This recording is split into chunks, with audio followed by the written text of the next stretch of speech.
Code یہ کیا چیز ہے بھائی؟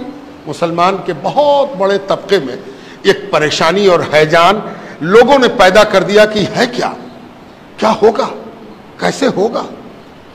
تو پہلے تو یہ سمجھنا چاہیے کہ جو لوگ یہ سب کام آج کل کر رہے ہیں وہ اپنے دیش کے لیے بہت ایماندار نہیں ہیں، بڑی ایمانداری اور سچائی کے ساتھ یہ کام نہیں ہو رہا ہے۔ آج کل جو بھی کام دیش میں کیا جاتا ہے وہ صرف اور صرف راجنیتک لابھ لینے کے لیے کیا جاتا ہے، سیاسی فائدہ۔ کیسے ہم کسی کام سے سیاسی فائدہ اٹھا سکیں یہ پہلا مقصود ہوتا ہے، دکھایا جاتا ہے کہ ہم عوام کے بھلے کے لیے کر رہے ہیں، لیکن یہ سیکنڈری بات ہوتی ہے۔ کیوں ہم ایسا کہہ رہے ہیں یہ بھی جان لیجیے۔ کوئی یہ کہے کہ یونیفارم سول کوڈ کے مطلب یہ ہے کہ ہندوستان میں رہنے والے سب لوگوں کے لیے قانون ایک ہوگا، تو مجھے تو بڑی ہنسی آتی ہے کہ کیا آج دو ہے؟ ہم مقدمہ کریں گے تو میرا کوٹ الگ ہے، کوئی غیر مسلم ہم پر مقدمہ کرے گا تو اس کا کوٹ الگ ہے، مسلمان کے لیے قانون الگ ہے، ہندو کے لیے قانون الگ ہے، عیسائی کے لیے قانون الگ ہے۔ کیا بات کر رہے ہو بھائی؟ تھانہ ایک، پولیس ایک، منصف ایک، مجسٹریٹ ایک، سول کورٹ ایک، ہائی کورٹ ایک، سپریم کورٹ ایک، قانون تو سب ایک ہے، راشن کارڈ سب کا ایک ہے۔ ہم اگر جا کے لائن لگاویں اپنے کنٹرول میں تو کیا مسلمان دیکھ کے کارڈ دوسرا بنے گا؟ ٹیکہ پڑا ابھی کووڈ-19 کا، کووڈ-19 کے نتیجے میں لوگ مرے تو دھرم دیکھ کے نہ کوئی مرا اور دھرم دیکھ کے نہ اس کو ٹیکہ پڑا۔ پورے ہندوستان میں رہنے والے تمام بھارت واسیوں کے لیے ایک قانون ہے، ایک بات ہے۔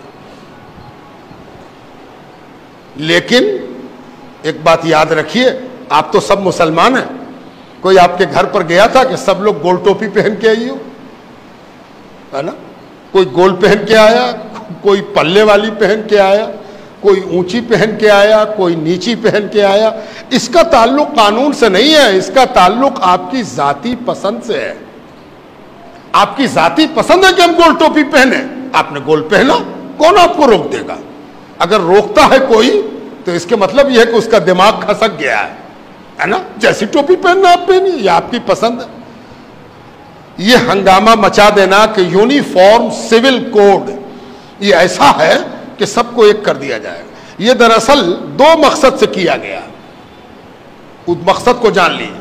پہلا مقصد یہ ہے کہ آپ بے چین ہو جائیے، گھبرا جائیے، کیا ہوگا، کیسے ہوگا، کیا کریں بھائی، بولو جلدی سے ہم کیا کریں۔ تو کچھ لوگ لگ جائیں گے کہ ایسے موبائل پر میسج کرو، ایسے فلانا کرو، یہاں پر جمع ہو جاؤ، یہاں پر لیٹ جاؤ، یہاں پر کھڑے ہو جاؤ، یہاں پر یہ بولو۔ یہ سب پریشان کرنے کی ایک صورت ہے۔ دوسرا مقصد کیا ہے؟ کسی کو خوش کیا جائے کہ ان لوگوں کو بہت کچھ مل رہا تھا، ہم ہی ہیں جو ان کا کاٹ رہے ہیں، ہم ہی ہیں جو ان کو ہم بے چین کیے ہوئے ہیں، ان کو ہم پریشان کیے ہوئے ہیں، ان کو پریشان کرنے والے ہم ہی نہ ہیں۔ تو دوسرا آدمی اکٹھا ہو گیا، سارے لوگ گلوبلائز ہو گئے، پولرائز ہو گئے کہ ارے یہ تو بہت اچھا کر رہا، مسلمان لوگ کو بہت فائدہ تھا، بہت بینیفٹ تھا، ہے نا؟ اگر کوئی پوچھ دے کہ مسلمانوں کو کیا فائدہ تھا تو سب سے پہلی چیز یہ بتائی گئی کہ مسلمان 4 شادی کر سکتا تھا۔ 4 شادی، جانتے ہو مسلمان 4 شادی الاؤ ہے، اس کو 4 شادی کرے گا، ہے نا؟ یہ ایک ہوا بنائی گئی، یہ ایک ماحول بنایا گیا، ہے نا؟ اور اس ماحول میں کبھی بھی سچائی سے واسطہ نہیں پڑا کہ یہاں پر ہزاروں مسلمان جمع ہیں، ذرا پوچھ تو دیجئے کہ کتنے آدمی نے 4 شادی کیا ہے، کتنے نے 2 شادی کیا ہے۔ یہ جو پروپیگنڈا ہے، یہ جو کہا جائے کہ نیگیٹو ایٹیچیوڈ ہے مسلمانوں کے بارے میں، یہ فضول باتیں، یہ محمل باتیں، ان سب چیزوں کو اس طرح سے بڑھایا جا رہا اور دونوں بڑھا رہے ہیں۔ قانون لانے والا کہہ رہا ہے کہ ہم 4 شادی تو کرے نہیں دیں گے، اور ادھر سے بھی ایک گروپ کھڑا ہوگا کہ نہیں کہے کرے دو گے ہم کو، یہ تو میرا حق ہے، ہم کر کے رہیں گے۔ آپ بڑے بیدار مغز، سمجھدار، جانکار لوگ ہیں. ہم آپ کو بڑی سنجیدگی کے ساتھ یہ باتیں سمجھا رہے ہیں. یہ ایک بات یاد رکھیے اور بات ختم. وقت نہیں ہے، وقت زیادہ ہوا چاہتا ہے، گرمی بھی شدید ہے، اللہ تعالیٰ مہربانی فرمائے. ایک چیز ہمیشہ یاد رکھیے کہ جب بھی کسی چیز پر آپ ریئیکٹ کرتے ہیں، رد عمل آپ کا آتا ہے. کسی عمل کے نتیجے میں آپ رد عمل کرتے ہیں، کسی ایکشن کے نتیجے میں آپ اپنا ایکشن دکھاتے ہیں، ہے نا؟ تو ہمیشہ اس بات کا خیال رکھیے کہ اس کے پروگرام کا حصہ مت بنیے. جو وہ چاہتا ہے وہ مقام مت کیجیے. اس نے کچھ سوچ کے ایکشن لیا ہے، اس نے کچھ سوچ کے ہی فتنہ چھوڑا ہے، اس نے کچھ سوچ کے فلیتا لگایا ہے. کہیں ایسا نہ ہو کہ وہ جو سوچ کے کام کیا ہے اسی کام میں ہم لگ جائیں اور وہ ہنس کے کہے ہم تو جانتے تھے کہ یہ ہوگا، ہے نا؟ ہم تو جانتے تھے کہ یہ ہوگا. سارا مسلمان پریشان ہے نا؟ لا کمیشن، کانسٹیٹیوشن، ہندوستان کا آئین کیا کہتا ہے؟ ہندوستان کے آئین کا ایک آرٹیکل ہے 44 آرٹیکل. وقت نہیں ورنہ میں تو تفصیل میں جا کے آپ کو سناتا اور سمجھاتا بات کو. 44 آرٹیکل میں ہمارے آئین میں، ہمارا سمویدھان، اس میں ایک بات کہی گئی ہے کہ اس ملک کے رہنے والوں کے لیے ایک جیسا قانون ہوگا، ایک جیسا قانون ہونا چاہیے. بڑی اچھی بات ہے، اس سے کون انکار کرتا ہے؟ مسئلہ بات سے پیدا نہیں ہوتا، بات کے انٹرپریٹیشن سے پیدا ہوتا ہے. کیسے ہم اس بات کو لیتے ہیں اور اس بات سے کیا سمجھتے ہیں، اس سے مسئلہ پیدا ہوتا ہے. اگر کوئی کہے کہ اس پورے ملک میں ایک طرح کا قانون ہو، کون سی بری بات ہے بھائی؟ بڑی اچھی بات ہے. کالا گورا، لمبا موٹا ناٹا، غریب امیر، پڑھا لکھا کم پڑھا لکھا، سب کے ساتھ ایک ٹریٹمنٹ ہونا چاہیے. ہو اچھی بات ہے، کون مخالف ہے؟ اب اس کو ہم دو طرح سے سمجھاتے ہیں. ایک مثال یہ ہے کہ اس کو ایک آدمی کہے کہ بھائی سب کے لیے تو ایک قانون ہونا چاہیے، تو آپ ہی کالر والا کرتا پہنا، یہ بغیر کالر کا پہنے ہوئے، یہ نہیں ہوگا. یا تو سب آدمی کالر والا پہنے یا سب آدمی بغیر کالر کا پہنے. اگر یہ مقصد ہے تو قانون بنانے والے سمجھنے میں تم سب سے بڑے بے وقوف ہو. تم کو یہ بات ہی سمجھ میں نہیں آئی کہ قانون بنانے والا کیا کہہ رہا ہے. قانون بنانے والے نے کیا کہا یہ تم کو سمجھ ہی میں نہیں آیا. تم سب کا کپڑا ایک کرنا چاہتے ہو، ایک رنگ کا کپڑا پہناؤ گے، ایک رنگ کی قمیص پہناؤ گے، ایک رنگ کا پینٹ یا ہاف پینٹ پہناؤ گے. اسی کو یونیفارم سول کوڈ کہتے ہیں.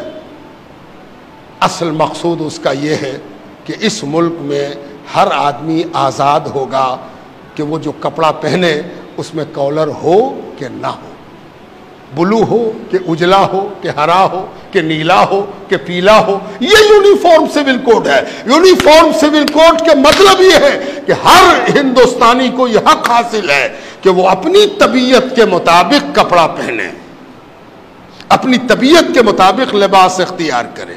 حیرت کی بات ہے کہ اس ملک میں جہاں ہر 4 کوس پر بولی بدل جاتی ہے اور ہر 4 کوس پر پرتھا بدل جاتی ہے، رسم بدل جاتا ہے، رواج بدل جاتا ہے، ٹریڈیشن بدل جاتا ہے، وہاں یونیفارم سول کوڈ کی بات اگر کی جا رہی ہے تو آپ ہی کیوں پریشان ہیں؟ سب لوگ پریشان ہوں گے. جب ہوں گے تو دیکھا جائے گا، ہے نا؟ مسلمان سب سے پہلے کیوں پریشان ہو جائے؟ مسلمان ہی سب سے پہلے لائن کیوں لگا دے؟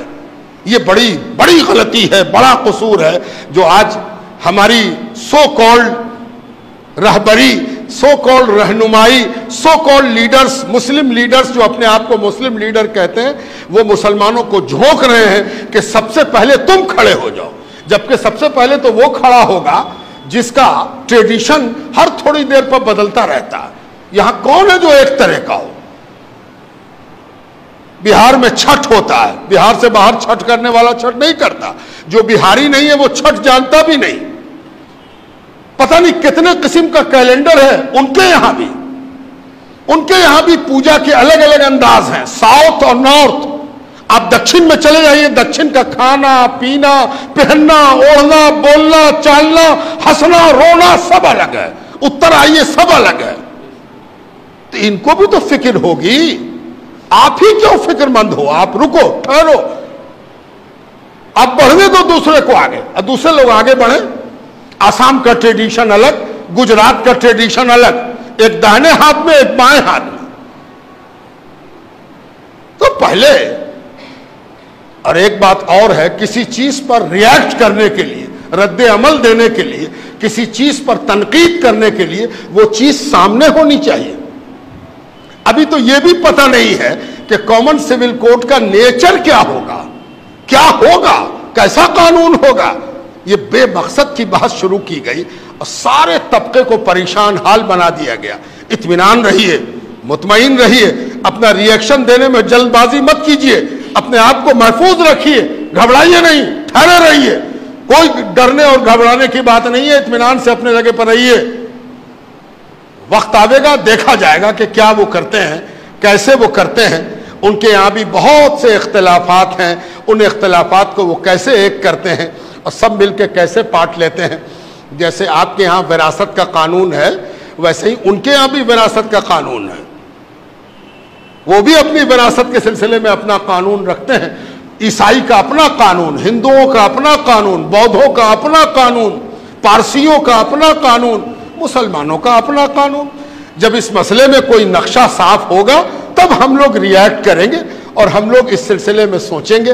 ابھی بہت زیادہ پریشان ہونا، اپنی حرارت بڑھا لینا، اپنا بخار بڑھا لینا، پریشان ہونا کہ ہم کو کیا کرنا ہے۔ یہ ووٹنگ نہیں ہے کہ ہر آدمی جا کے ووٹ دے آوے، ریفرینڈم نہیں ہے کہ ہر آدمی جا کے اپنی رائے درج کرا دے۔